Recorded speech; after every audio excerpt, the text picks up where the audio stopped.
Oh, the humanity this Friday, as if the weird and wacky world of Formula One hasn't given us enough as far as the news cycle this time round. It's all kicking off yet again, and we've got some things that we need to talk to imminently, most pertinently, starting, of course, with Red Bull and this cheating saga. I've got to say cheating saga in inverted commas, lest I get done over for slander. We've got to talk about Doohan potentially signing with Alpine too. We also need to talk about Bertolotto in this weird and wacky world of F1 drivers silly season. Mercedes and their upgrades that were previously a downgrade that they're going to bring back to Zandvoort. We need to talk about Pierre Vacher's comments. So too Eddie Jordan. He's chimed in on Audi setting themselves up for failure by basing themselves out of Germany, just like Toyota and their failed mission did so many F1 moons ago.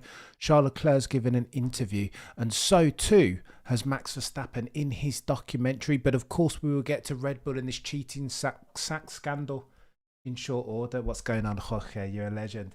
Christian, what's going on? Happy Friday. Let the games begin, says Joanna. Safak, what's up? Quick Scott, I know I was a bit tardy, man. You'll ignore me. You'll excuse me this Friday. Sometimes you got to turn up a bit tardy. The due diligence gets a bit robust and techie, and I never want to come to you and present you facts and figures that aren't on the money. So I've got to do my due diligence as always, come to you fully prepared, and sometimes that takes longer than anticipated. But go on, first order priority, let's talk about Jack Doohan. And again, this is official but unofficial.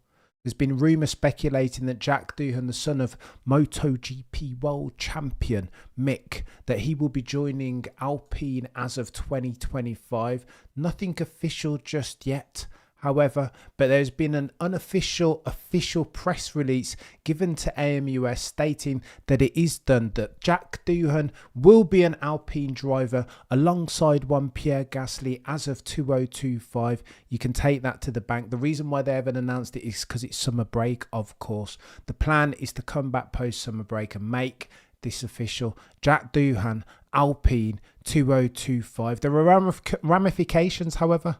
I know if Jack just wants to be in F1 sometimes, I mean, you only need to speak to Felipe and Teo, desperate to get themselves an F1 drive. Sometimes it doesn't matter that you have yourself a drive, even if it is flotsam and jetsam F1 in Alpine.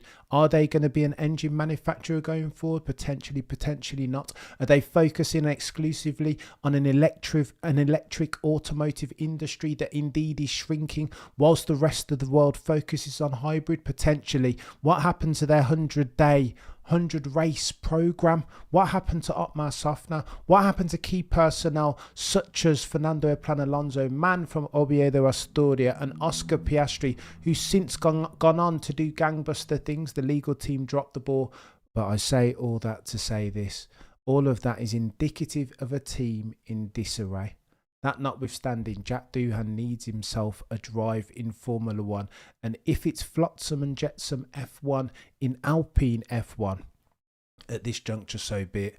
Jack has shown decent, strong developments even, and has gained decent experience from several FP1 sessions, and has, of course, impressed Alpine season to date. Otherwise, they wouldn't let him in. But again, beggars sometimes in Alpine F1 cannot be choosers.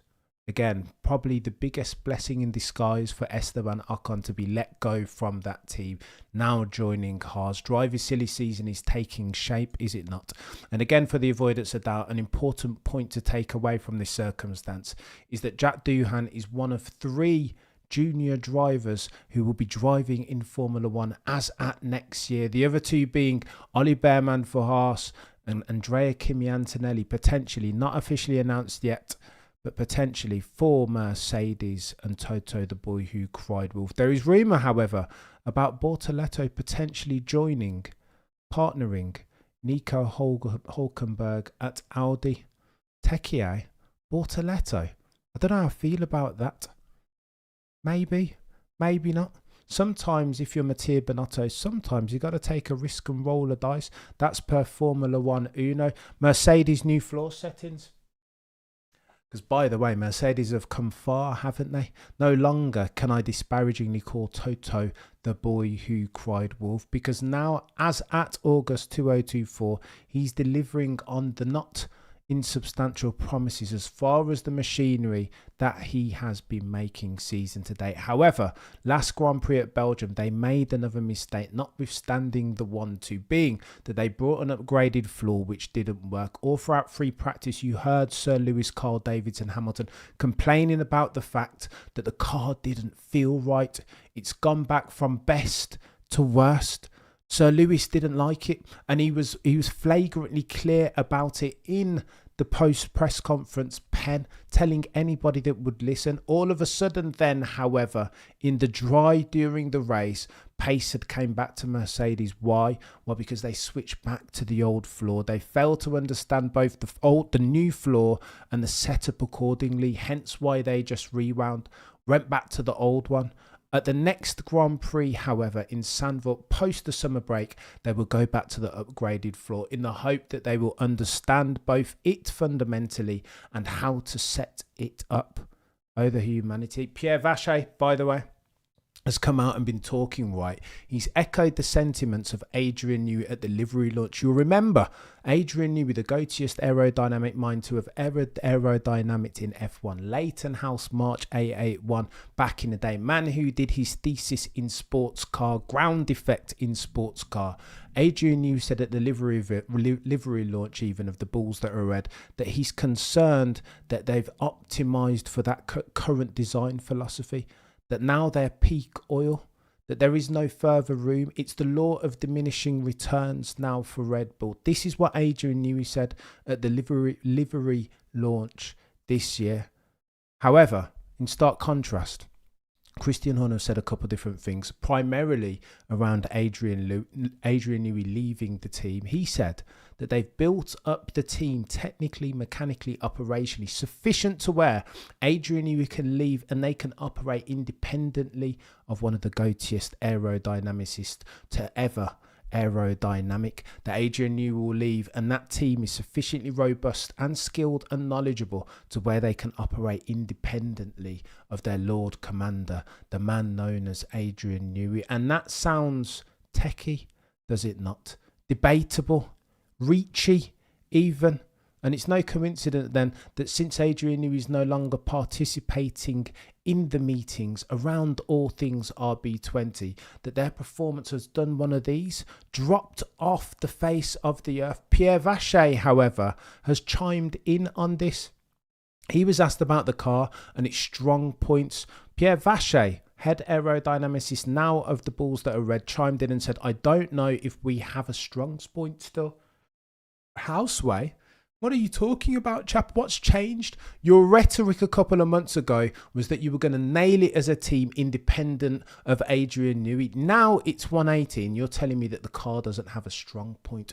What has changed, Pierre Vacher? He continues expounding. I think we have improved a lot in medium speed and low corners compared to last year. Really, Pierre? Really? That's not what we're seeing in real time, surely. Evidence contradicts, flies diametrically opposed in the face of what you are saying, chap. Don't trust you, Pierre. This is nonsense. Did you see Hungary and the difficulty that Max Verstappen had in trying to control that car? But we'll get to that in short order. Pierre Vacher continues, we are now relatively speaking, compared to the competition, a little less good in fast corners than last year. Last year, we were good in that. We are still clearly weak over the curbs, but that was also the case last year. We have not taken the expected step with that. Oh, the humanity. Macon, Peter Principle of Design. Pierre Vacher might indeed be the Peter Principle of Design, meaning that he's been promoted to his level of competence. And now we see that the aerodynamic mind that is Pierre Vacher, Enrico Balbo, it looks like the emperor has no clothes because they cannot fix for this car. We'll get into it. It gets techie. I'm telling you, it will get techie. Vladis, you're a legend. Safak, Richard Banners. They forgot to place the heavy magnet underneath their car. You lot are being horrible. But it is techie. Maximilian Verstappen, Cecilia, you're a legend. Thank you so much. Far too kind. Max Verstappen has complained ad infinitum in extremis about the handling dynamic. We'll get to that. Let me save that. I'll save that for the main event because that's where it's going to get techie. And that's where we're talking about some skullduggerous behaviour at the Bulls that are red, notwithstanding all their people leaving. However, before we get to that, let's talk about Eddie Jordan. Eddie Jordan on the Formula for Success podcast with one David Coulthard has spoken very disparagingly in a matter-of-fact way about the ills of Sauber, soon to be Audi. Why do they keep making mistakes? Well, Eddie Jordan, legend of Formula One, ex-team principal of Jordan, the team in his name, has said that they've set themselves up all incorrect, being that they aspire to win championships and races, basing themselves out of Germany. This makes no sense, says Eddie Jordan. F1 is a difficult enough endeavour as it is. It's too competitive, too intellectually superior. Only the goatiest minds get into F1 to ply their trade. It's techie enough to survive, let alone win races and championships. Why, therefore, would you make it more difficult for yourself than necessary, says Eddie Jordan, if you are Audi, and base yourself out of Germany? It makes no sense. Surely you would base yourself in Middle England, Oxfordshire, Northamptonshire, where all of the greatest F1 minds already are. If you aspire to poach some intellectual property, then more than likely 90% of the time the minds that you're looking to acquire into the business are based out of Milton Keynes and Oxfordshire. This is the difficulty that Ferrari have. Scuderia basing themselves out of Maranello, right? They can barely get the best minds because they're all 90% of the time based out of the UK. So why Audi starting up would they base themselves out of Germany, knowing that the oldest story in F1 history is that everybody bases themselves, most of the winners, the champions, both drivers and constructors, will base themselves out of the UK. Please see Toyota, who had again fell foul of basing themselves out of Zurich, I want to say. Why were they there for? Surely base your operation outside of UK. It is the oldest truism in F1 history that 95% of the time, that's where the winners will have their HQ. Audi have taken a different approach because they take advice nor counsel from nobody. They're keen to tread their own path, and that's fine, admirable, endearing even. However, I say this for the avoidance of doubt, if you harbour aspirations to win races and championships, or even continue as a going concern as an F1 enterprise, then surely operationally, strategically, managerially, tactically, you want to follow the line of least resistance. And as at August of 2024, that is indeed to base yourself, put your HQ in Northampton or Oxfordshire, just like Williams, just like Red Bull, just like McLaren, surely a Mercedes, even Brackley and Brixworth. Surely this is obvious enough for Audi, and to have the legend of Formula One, Eddie Jordan, tell them this at this juncture before they've even turned the wheel in anger speaks volumes. Let's talk about Charles Leclerc. Charles Leclerc's given an interview to a magazine, I want to say it's called Gentleman Journal, and he was asked about Sir Lewis Hamilton joining him. Are you ready, chap? Charles Leclerc says it's going to be a privilege, an opportunity to learn from one of the best F1 peddlers to have ever F1'd. Correct? Big green tick for Charles Leclerc. However, when he was asked about competing with Lewis next year, he was asked whether he's going to take it easy on the chap. And Charles Leclerc responded, absolutely not. I take umbrage with the question and indeed, therefore, the answer. Who's going to take it easy on who, Charles Leclerc? I don't doubt for a second that Charles will have the advantage in terms of qualifying pace, being one of the quickest drivers A to B, tick. However, in terms of race pace, mitigating for unforced errors, as Charles Leclerc has struggled to do so far, both career and season to date, Lewis Hamilton will give the Monegasque, the AKA modern day journalese, everything he can handle. How very dare you, Charles Leclerc, talk in those terms then about your future teammate, that you're not going to take it easy on him?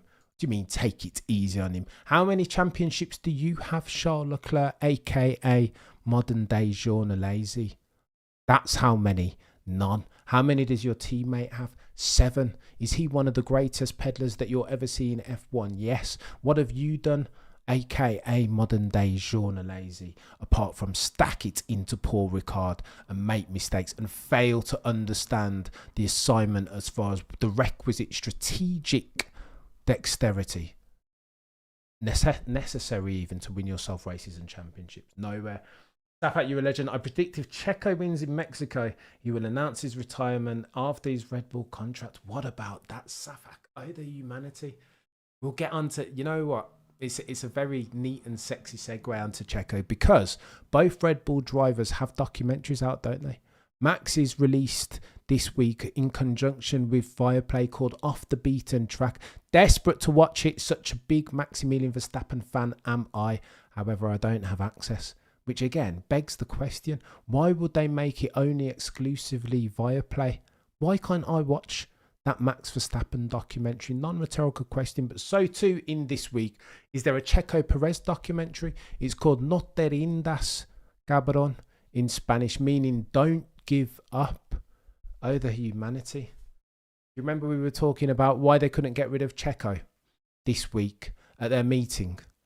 Dr. Helmut Marko of Red Bull GmbH has flown into London, and they were set to jettison him, free themselves from the underperformance shackles that Checo Perez, formerly known as the Mexican Minister of Defense, represents to the Bulls that are red. That was due to happen. Their rhetoric was clear and obvious. Anybody as good as near as makes no difference could replace that dude and provide them with upside. However, they didn't do it. Why?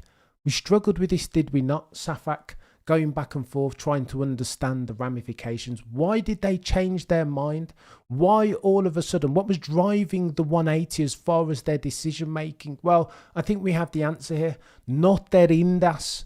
This documentary that's come out about Checo Perez is focused on resilience, overcoming adversity, all of the travails of the Mexican Minister of Defense in his younger age, all of the difficulty, not having the requisite finances to propel his motorsport career, struggling with tyres, struggling with his old man. That's the subject topic of this documentary, Not Dead In. That's the beauty, the gift and the significance is in the very title, is it not? Not Dead In, that's never ever give up. What would the optics have looked like then, chat, in the week that the Checo Perez documentary Never Give Up comes out?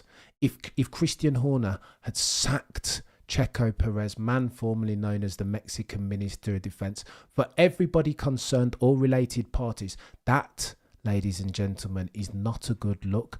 Documentary talking about resilience, never give up, all of the travails and foibles, potential stumbling blocks that Checo Perez has had to overcome season and career to date. That's all that they talk about in this documentary. And in the week that gets released for public viewing, that's the week when Christian Horner takes away Checo Perez's livelihood. It's not a good look, is it? Not for F1, not for the Bulls that are red, not for anybody concerned. And that's why I feel like if conjecture and speculation is anything to be invested in, word on the F1 curb is that Liberty Media and Greg Maffei had a conversation with Christian and Helmut and said, do the right thing.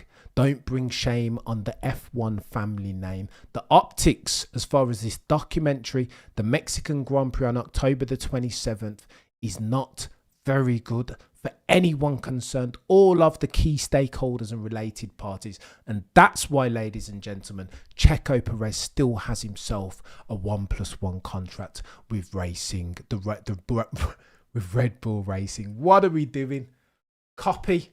We've sussed it out. You know that I like to put my investigative cap on and connect some Formula One dots. And there you have it. And by the way, since I've been so critical of Checo Perez's material underperformance season to date, several Checo fans have come at me, and that the conversation will go something like this: why don't you come to Mexico, Cameron? We'll welcome you with open arms. bearing in mind they mean exactly the opposite. The sentiment is sarcastic, right? That, ladies and gents, is a threat.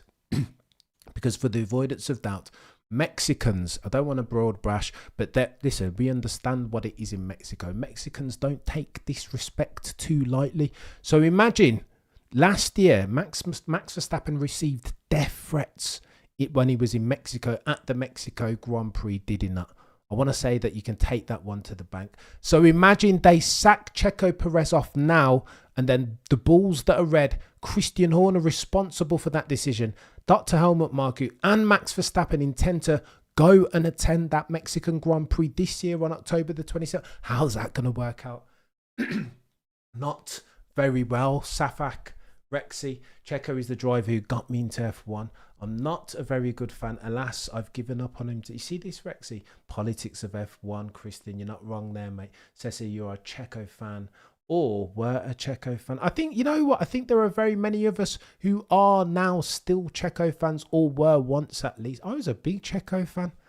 A big Checo fan. That doesn't mean that I'm not acutely aware of his limitations. Being an understeery driver, enjoying tracks like Monaco that are rear limited in their nature. That's where he's always going to excel, right? Hence the timing and the rhetoric around their decision. Listen, they can't do it before October the 27th. But when they get back from the Mexican Grand Prix, rest assured there will be a decision that they need to make, surely. If indeed they harbour aspirations of winning themselves a Constructors' Championship, benefiting financially from that accolade and rewarding their team, the guys back at the factory in Milton Keynes, with all the spoils that come contractually with winning a World Constructors, then surely there's a decision that needs to be made. There is indeed less risk from jettisoning Checo Perez than there is from keeping him as at the 2nd of the 8th, 2024. What are we doing here? But seriously, there is more at play than just Checo being a bad drive. The way Newey designed the car for so long all had to do with finding a driver who could drive with that level of oversteer. We're going to get to it, Jay. We're going to get to it, I promise. And you know me both, Cam. You're a legend, Rexy. And now they found the very best one at that. Oversteer puts the onus on the driver. And since Max is the best at oversteer, he's the best all out. You make a good point, Jay. You make a good point, and this is the final one. It segues very nicely to the crescendo because, oh, by the way, Red Bull have been cheating, some say. There's a Spanish journalist out there who said explicitly on a broadcast very recently that he's spoken to several teams, and several teams say that the FIA had a conversation with Red Bull and advised them to take something off the car because it was illegal. Sounds bombshelly, salacious even as far as F1 news. But lest we forget, this is F1. The sport where teams periodically, no, habitually, are incentivized to bend and break the rules. You've heard Ross Brawn, legend of Brawn GP 2009, double diffuser settings. That guy would read the rules and regs, have his team of experts, both technical, operational, have his team read the rules and the regs, the sporting code of conduct, not to see what they say in explicit terms, but to see what they don't say, so that they can do tax avoidance per se, take advantage of the rules as they did so famously in 2009 even, to win themselves a World Drivers' Championship in the hands of Jenson Button. F1 is a sport where you bend and break the rules. It's marginal every single time. So why am I not surprised, therefore, that Red Bull are being accused of doing something similar by virtue of getting very techie with their brakes? We shouldn't be surprised if we are fans of F1, at least if we've been watching for any length of time. However, it does get techie because people are now saying something's, okay, you're a legend. Cam, I differ on your Checo stance, but respect, I'm still a subscriber. We believe there is a shared responsibility with Red Bull. Here in Mexico, you'll always be welcomed in my home. You're a legend, Jorge. Both Max and Checo have dropped something's off. Jorge, we get into it, and you're far too kind, sir. It's techie, isn't it? I think something has... I think there is something at play. Let's talk to it. Right, look. So the legend that is Molly Marissa of the Breaking Bias podcast with Dr. Robs has tweeted out some very notable things, and they're really important because, again, a couple of teams, remember this Spanish journalist whose name eludes me currently, has said that he's convinced on the back of conversations that he's had with teams currently on the grid that there is something dodgy, or was at least something dodgy going on at Red Bull. They were consulted by the FIA and advised to make an amendment lest they want to be in breach of the current rules and regs / sporting code of conduct. Word on the F1 curb, rumour is that they'd adjusted for that, took out whatever the FIA said that they needed to adjust for. This is what the Spanish journo said on a broadcast, by the way. But again, nobody else is talking about this, and I think there's a reason. I don't want to get too speculatory about this. 2 word on the F1 curb, but you can understand. Does it bode well for Formula One if we're banding out the C word? When I say C word, of course I'm talking about cheat. Lest we forget, not too long in the memory is party mode and DAS as far as Mercedes are concerned. Not too long or distant in the memory is the time when Ferrari, Scuderia of Maranello, were doing something dodgy with fuel flow, pushing more fuel to the car to enable the power unit to be NOS of some sorts, getting a power boost. You remember that? And again, same thing, that was all under the cover, right? Ferrari took that out and there was a settlement of some sort, but it was never put forth before the world's F1 press and media or fan base. Again, all sorted out and agreed behind closed doors. So why would we expect any different if indeed this is a story about which we want to take note? Here we go. Here's what Molly says about this brake stuff that has been removed. New sporting technical directive amendments. Molly Marissa, the Breaking Bias podcast with my guy, friend of the channel, Dr. Ob, says the F1 2024 sporting and tech regulations were just updated as at the 31st of July 2024 with some very interesting changes, says Molly Marissa.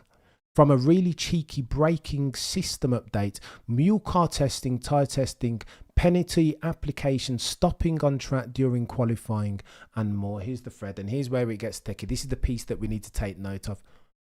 Brake circuits and pressure distribution, says Molly Marissa on Twitter. Any system or mechanism which can produce systematically or intentionally asymmetric braking torques for a given axle is forbidden. What are we talking about here? Well, Molly expounds. She says this will suggest a team has found a way outside of the typical front-rear brake bias shifts, most notably called Brake Magic by Mercedes, and a team has been doing something cheeky. When she says cheeky, I'm sure she's alluding to outside of the rules as they are written, as is standard with F1 teams.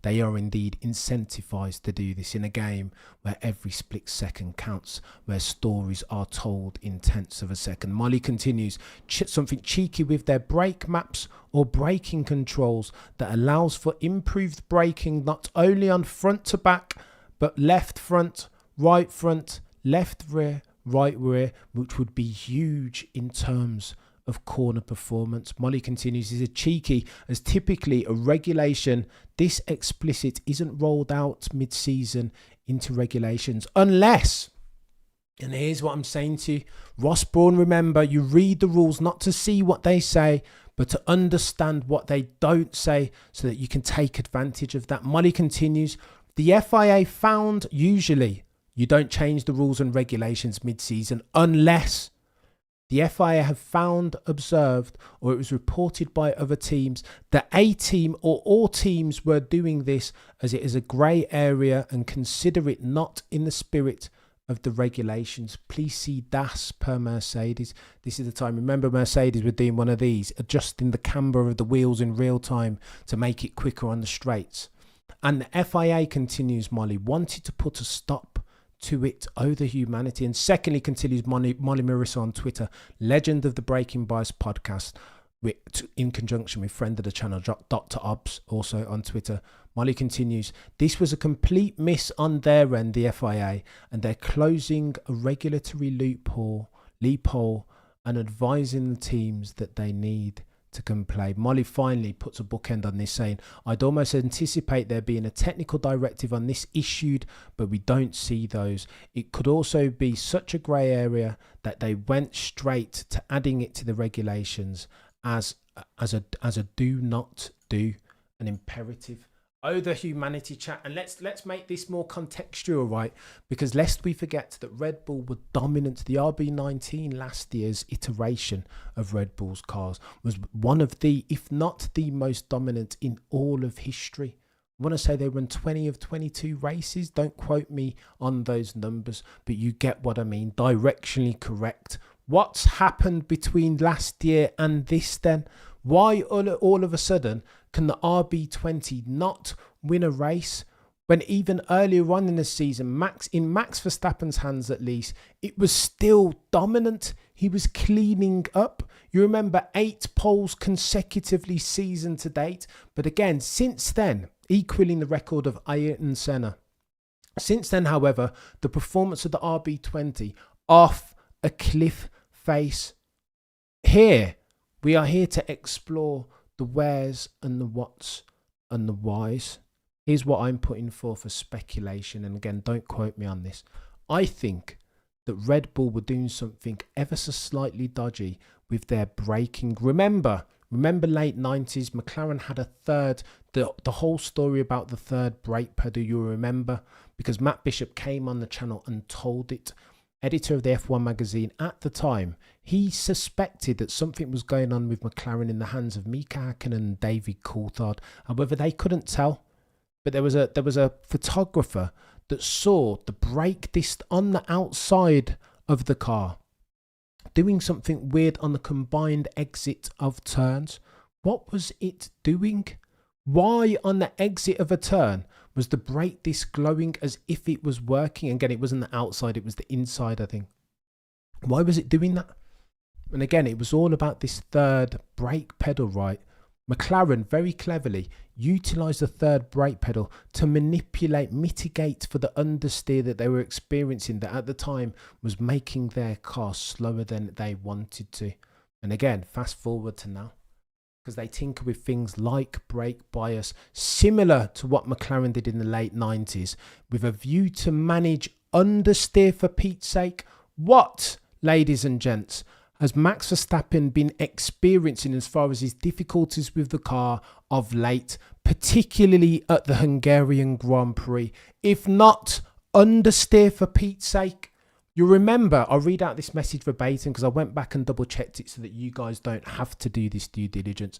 Max Verstappen over the radio. Remember, this was the time when Max was losing his mind, complaining about strategy, complaining about the handling dynamic of the car. But specifically, there was one theme that kept cropping up that perturbed Max Verstappen during that race, and I would argue over the past 7-8 races more than anything else, and that is of course his ability to get the car turned in. As you mentioned, Jay, Max Verstappen likes himself a car that's on the nose, super sensitive. You've heard Alex Albon on the High Performance podcast talk about it's so sensitive on the nose, so quick and flicky on turning, that it's almost unsettling for other drivers not named Maximilian Verstappen. That's why you see the other Red Bull driver almost a revolving door.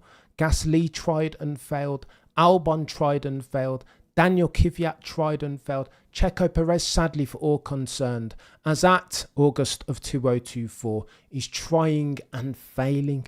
They can't manage it because it's so on the nose. However, at the Hungarian Grand Prix specifically, because this is important, what was Maximilian Verstappen complaining about in addition to strategy, the poor strategy, in addition to the mode of communication between him and GP, his race engineer, in addition to the fact that they wouldn't complain about the overtake Lewis Hamilton further at the apex? The complaint was thus, and I'm going to read this out verbatim because it's important here if we're trying to connect the F1 dots. Max Verstappen said, "I'm -5 brake bias. This thing just doesn't fudging turn." And of course he didn't say fudge. It's unbelievable. I'll read that out again because it's really important as you try to connect these dots. Max Verstappen at the Hungarian Grand Prix complained incessantly about not being able to turn the car in. I'm -5 on the brake bias, and this thing, being the car, just doesn't fudging turn. It's unbelievable, said Maximilian Verstappen. Since over the past 8 races specifically, if we're going to be precise, what Max specifically, and Checo to a certain extent, have struggled with as far as the car's handling dynamic, of course with curbing, but not all of that. It's a minority of tracks, as if you look at holistically the 2024 calendar, right, that we're talking about, where it's curbing. Monaco's one, Canada, Montreal Grand Prix, another. But curbing is very specific to a certain few tracks, a minority of tracks. What Max Verstappen is complaining about is turning, or specifically a lack thereof. He can't turn the car in on the nose. You remember at the Hungarian Grand Prix during the stream, I talked in extremis about seeing Max doing something weird on the car. The car, if I'm going to Max explain for a second, the car kept on doing something like this, right? He was desperately trying to get it turned in, but he couldn't. And again, it's this herky-jerky thing as Max tries to get the car to talk his language, tries to get it to do what he desperately needs it to do, which of course is turning. I'll read this out one more time. At the Hungaroring, Max Verstappen said verbatim, "I'm -5 brake bias, and this thing just doesn't fudging turn." And he didn't say fudge. It, continues Maximilian Verstappen, is unbelievable. Look, all I will say is this.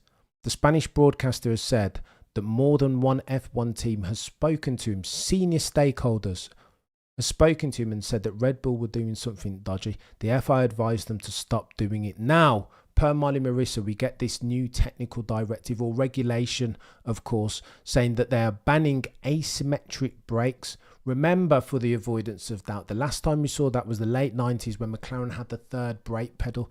They were using it to mitigate understeer, the exact thing that Max Verstappen, as at August of 2024, is complaining about. Understeer, the inability to get the car turned in. It is no coincidence, therefore, when we try and connect the F1 dots as far as causality, that Red Bull, once upon a time during Q1 this season, was still the most dominant package on the grid. However, in Australia, you remember that Max Verstappen experienced issues with his brake discs. That was the cause of his DNF, right? His brake ducts or discs or calipers were on fire that race. Now, I want you to remind yourself, which side, what specifically, was it the rear or the front discs? Because remember, the third pedal that McLaren had in the late 90s controlled the rear disc specifically. It was the inside one that they needed to help rotate, right? They would break the inside rear wheel to facilitate this mitigation of almost induce the oversteer. That's how you do it. That's how they nailed it, McLaren and David Coulthard and Mika Hakkinen. Which one?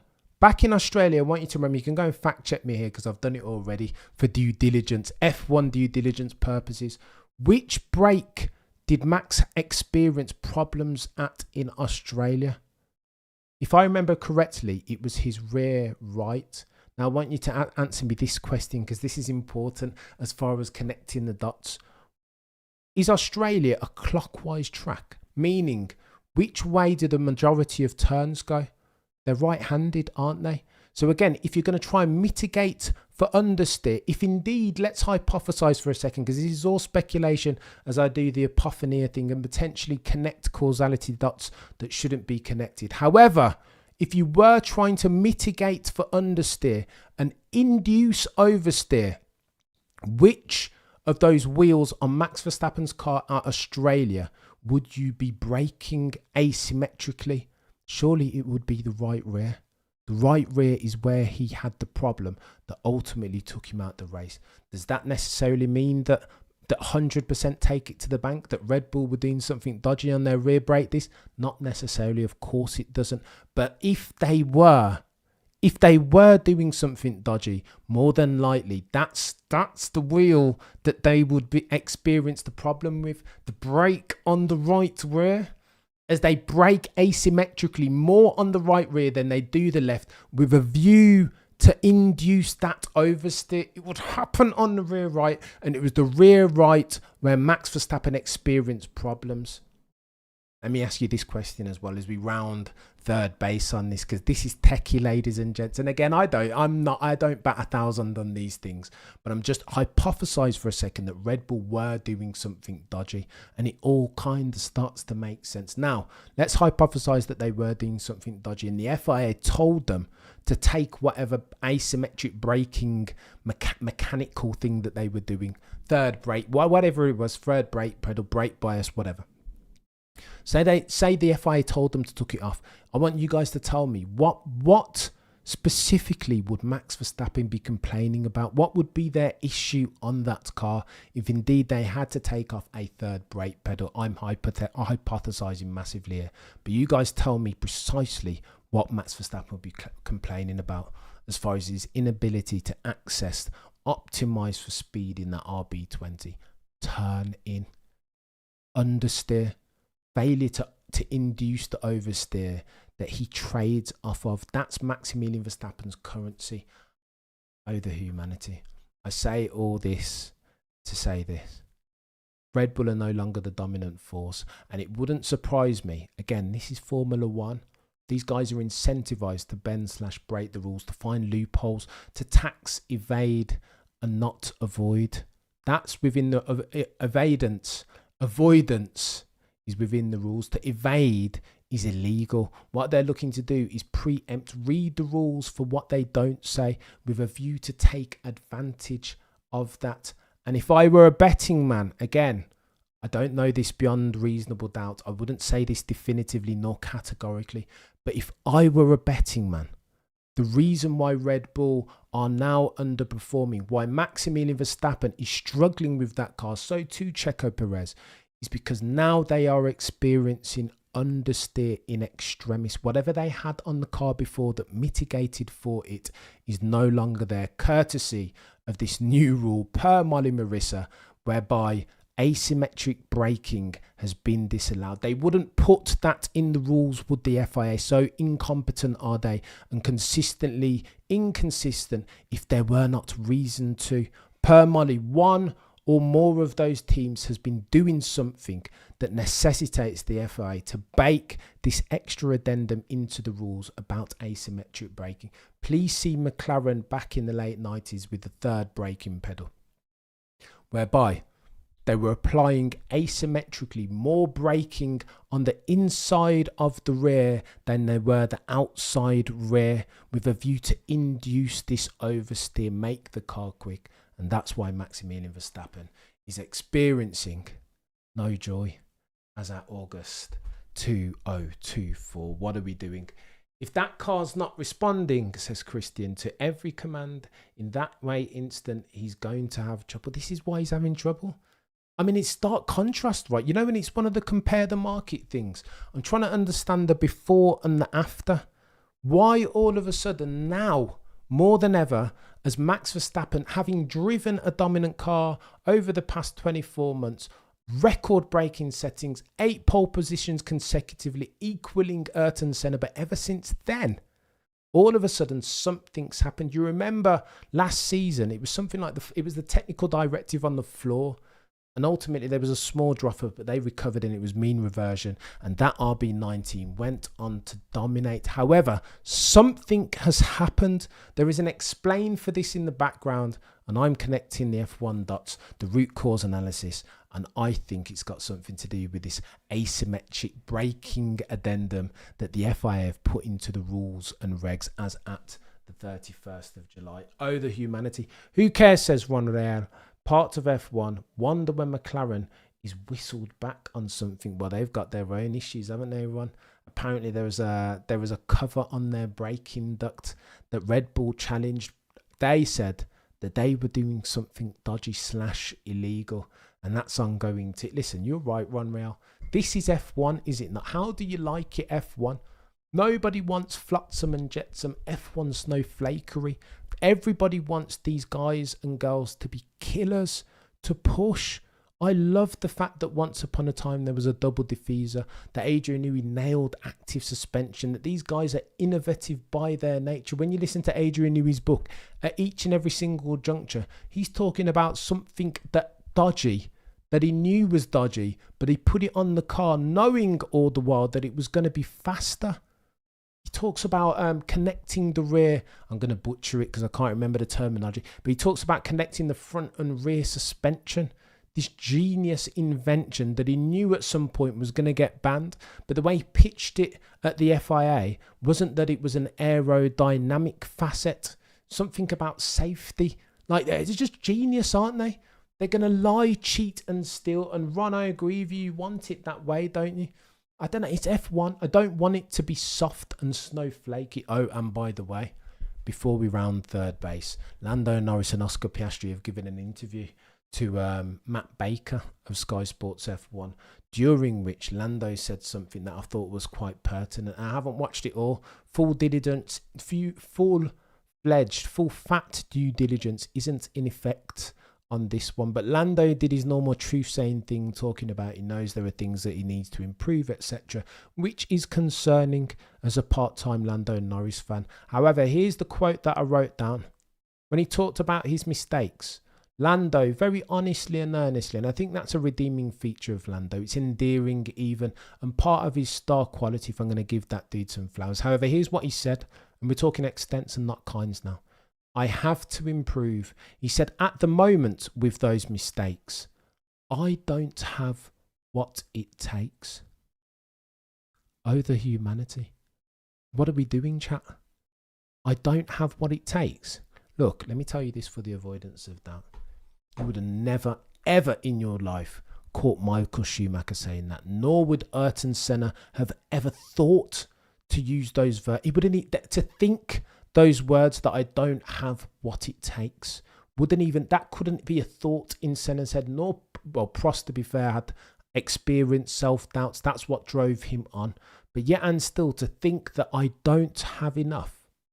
Those words, I don't think they go through the minds of the greats, I will be honest. And Lando, in that sense, I don't want to say he needs to be deluded, but he needs to be less self-deprecating. Take yourself more seriously, Lando. And again, all champions are different in their nature, right? Nigel Mansell was super physical, like confidence, self-confidence off the scale. Prost was slightly different. There was self-doubt crept into Alain Prost's arsenal, but he was able to weaponize that, and it ultimately charged him onto greatness. But Lando's problem at the moment, I fear, from a distance, is that rather than weaponizing that self-doubt, that super critical nature, that almost self-deprecating stance, rather than weaponizing that and using that to propel him onto greatness, at the moment, as at August of 2024, it is a hindrance for Lando. That's why you see him having difficulty at the start, because he's second guessing, doubting himself in real time. And in that sense, doubt is never going to propel him onto the greatness, the heights and peaks that Lando's not insubstantial talents behind the wheel are commensurate with, that they deserve. And I think he needs to sort that out. I don't know what that looks like. I don't have the answers nor the resolutions. Maybe it's a sports psychologist. Maybe he needs to take himself more seriously. Maybe he just needs to sit back and review, do some action learning, get closer with the chap that they've signed for a long-term deal, the team principal, some fella called Andrea Stella. And that, by the way, is only good news for McLaren, because he, for the avoidance of doubt, is the Pep Guardiola of Formula One. Listen to him talk. Beyond the Grid podcast, always talking about processes, not outcome, making sure that it's not one upgrade necessarily that propels the car to the greatness. It's ensuring that they have, as McLaren, the proprietary team, the conditions under which they can optimize and maximize the probability, stack the odds in their favor.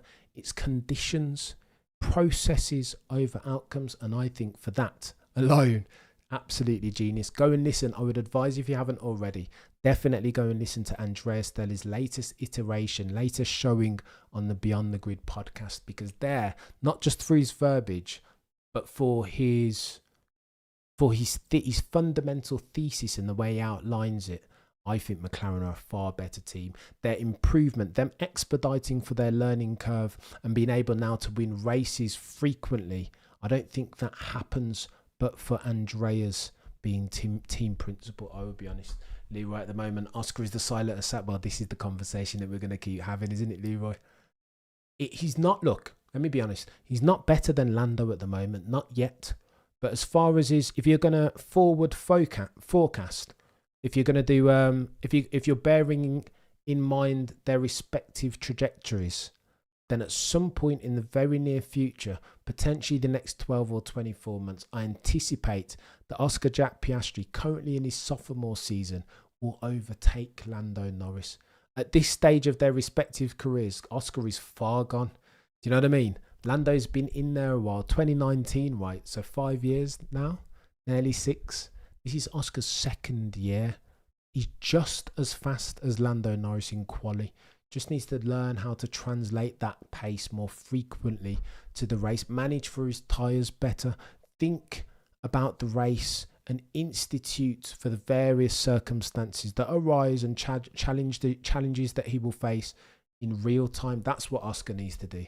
But you would always rather do that. You can learn that. What you can't learn, bottle or buy, is that pace, that raw innate ability, that nature-driven gyroscope that's in his, but like he just can't. That's the thing that you can't learn, and Oscar has that in spades. Hence why he's going to be a very difficult proposition for any one of those drivers on the grid, not least Lando Norris in the car, the garage opposite. Ron Michael, is Sir Lewis staying at Mercedes then? Absolutely not. No chance, Ron. You guys are joking. Lando is done. He's finished, Robert. Joanna. I can't read that, Joanna. I'm sorry. My Spanish, I can do a bit of Spanish, but my Dutch isn't so fantastic, Joanna. I apologise. Jomo, you're a legend, Sir Macon. There don't seem to be snakes in Oscar's head. He's very he's impressive. He's mental. His ability to stay level-headed, especially in the car. It reminds me of, I know Max of late has been losing his mind, but I'll never forget Max in 2021 Brazil when Lewis Hamilton was charging him down in a rocket ship as a car. Hearing Max over the radio then in his flow state was disconcerting even. And I think Oscar has that same thing, the ability to dial in and access his flow state. He's at home in that cockpit in F1. That's just hit, and you can hear it, right? He's never flummoxed. Okay, so he makes mistakes. I mean, he nearly took out his Jackman, didn't he? That wasn't great from Oscar. I didn't appreciate that much. He has mistakes in him. So too, he ran wide. But for those two mistakes, you could argue that he would have been in contention for the race win at the last Grand Prix, right? He does make mistakes still, but he's young.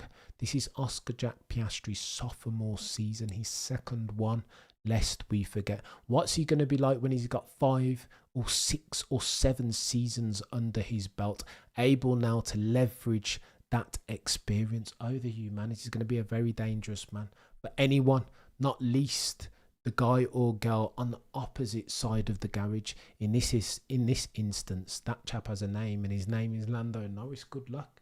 Max needs to leave the sinking ship. Oh, you're talking about Red Bull there, and there's a lot of change, isn't there? And Christian Horner, for what it's worth, keeps saying that there will be no change, that this gives a hot young prospect with potential the opportunity in the team to step up to become sporting director in the same vein that Jonathan Wheatley was. But I keep reading loads of articles that are alluding to the fact that Jonathan Wheatley was a bigger piece of that Red Bull puzzle than was even Adrian Newey, and that's saying something. That the loss, that the downside ramifications for the avoidance of doubt of losing self, their sporting director, the man who would comb through the regulations and advise the FIA what they can or can't do, the chap called Jonathan Wheatley, that the downstream ramifications of losing him are more negative than that of Adrian Newey. What are we doing? Like how Sway? That's bonkers.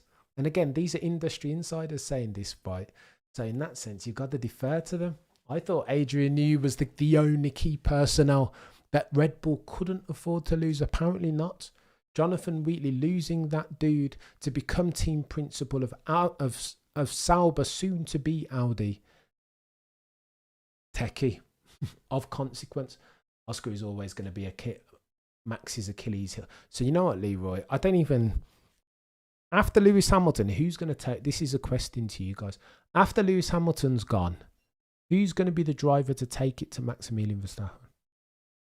I'll wait. I thought it was Lando, but every time Lando even gets a sniff of Maximilian Verstappen, it doesn't work out too well for him. I don't know if it's because they're friends or because it's new to Lando. I don't know. I think Oscar might be the guy. I just a hunch, a gut feeling that this chap might be the guy. Not now. Max would devour him alive in his current form, but when Oscar gets to reach his final form, when he makes his first jump, please see Neo in the Matrix. After that point, I think he might be the guy. It is techie. Wheatley is 57 years old, so there is that. He's got a lot of experience. Joanna says Oscar. Macon says George. George over Oscar. Oof. I don't know about all that. Mark says Leclerc. It's interesting. So this is the argument that we're going to be having over the next 12 months, right? Of the new school drivers being Leclerc, Russell, Lando, and Oscar, which one of those will rise to the top and become the apex predator? I think we need to put some respect on George Russell's name first off. His name, absolutely. He drove brilliantly well in Belgium. And but for the bloody underweight thing, that would have been 25 points and a landmark drive. Again, they're all coming of age all around the same time, right? But if I had to back one, oh, nobody's taking it to Max, says Jay. I don't hate it. In the right circumstances, Max is going to be a very hard driver, a very hard proposition for anyone to beat. For probably anybody in history, if we're honest. You guys have seen what that dude is about. I mean, past his prologue, bloody Nora. Good luck trying to overtake him, even if you've got time in hand as far as your machinery. But of the current crop, to save a dying puppy, I'd probably go in a couple of years' time. So let's say 2020, 2026, 2027. I'm picking Oscar Piastri, I'll be honest. Not over Max Verstappen necessarily, but as the driver most probable to be able to take it to Max Verstappen in a fight. I think I'd pick Oscar. That mental fortitude will be important in weaponizing, right? You don't have it if you are vulnerable mentally, as it appears Lando Norris might well be, as at August 2024, then that's what's going to get techie. Keep grinding, brother. You've been killing it. You're a legend, Rock. I'm trying with all your help and the community, the back and forth, the debates. Again, shout out to the legends, the Anasha of Quickstop and Tomo, and of course Shez of the Tired F1 pod. Like these things, and you guys, do you know what I mean? We argue, we go back and forth, but this is the point of the channel. I want to have these conversations and have you guys tell me I'm an idiot and go off rogue and tinfoil hattery and talk about what's happened genuinely, or at least what I think might have happened to Red Bull and why they're why all of a sudden their descent, their empire crumbling has been expedited so much in real time. It's getting techie, I'm telling you. What if Kimi destroys everyone in his first year? 2007 Hamilton said. Robert, if industry insiders are to be believed, that could well be the case. It might be the case. He could be that good. But I think I'm reserving judgment, yet to be determined. Oscar is the one who will never fold under pressure. I never say never, Mark, but if his countenance, if his cool exterior is something to be believed, something to be trusted, if you're going to take him at face value, then he has that. It's almost like a Schumacher-esque calm, right? Or Kimi Räikkönen calm, the chap that his namesake. Probably a better analogy. My money's on Oscar, says Rexy. Graham, look like Mercedes, like Ferrari, or MC McLaren. Max should take off in 2025 and win Le Mans or Indianapolis. Ron Rail, to that point, I wrote something down. I saw a quote from Max where he said, I think this is in the documentary on Viaplay called Off the Beaten Track. Max said, for the love of racing, together with Viaplay, we've created a new documentary called Off the Beaten Track, episode 1, now streaming on Viaplay. It's all about Verstappen racing and the journey that we're on. There's another quote, but I can't find it. He's saying that potentially he doesn't want to be in it. He's always said that though, Max, hasn't he? Doesn't want to be in F1 in perpetuity for the rest of his life. At some point, he wants to go and do something else, like maybe that's Le Mans or IndyCar, but he's a racer more than he's an F1 driver, and I think that's the beauty of Maximilian Verstappen. You guys are legends. I'm going to run. We will touch base tomorrow morning. But between now and then, the prosecution rests. Thank you so much. No further questions, Your Honour.